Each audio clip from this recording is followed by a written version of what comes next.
Well, shoppers could potentially see a small price hike on sales tax in Tempe. Tonight, the city council is going to decide whether or not to send a new sales tax proposal to the November ballot. And so that's essentially going to leave the fate of this sales tax to us, the voters.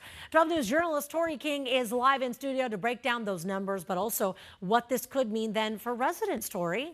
Well, good morning. So if approved by city leaders tonight and then by voters in November, it would mark the very first time a city has seen a major voter-led sales tax hike like this since 1996. Back then, voters passed a half-cent transportation sales tax that actually helped fund transportation projects like light rail, bus service, bike paths, and then eventually the Tempe streetcar. So what does this new potential sales tax mean for you, the voters? Well, the proposal is for a half-cent sales tax increase. The city says it's going to cost shoppers about 50 cents for every $100 spent. They say by the end of the week, that's about, a $5 coffee cup if you're a big spender.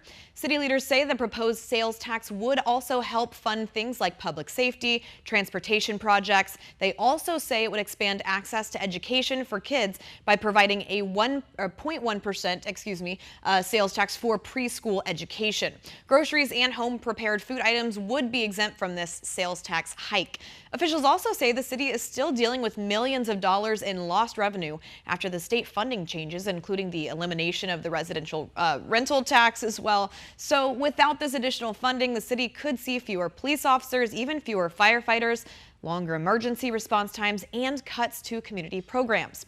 Neighboring cities, by the way, including Phoenix and Gilbert, well, they've also approved sales tax increases last year following those state funding changes. Gilbert projected its increase could generate about $55 million annually, while Phoenix officials tied their increase to closing an estimated $85 million budget gap.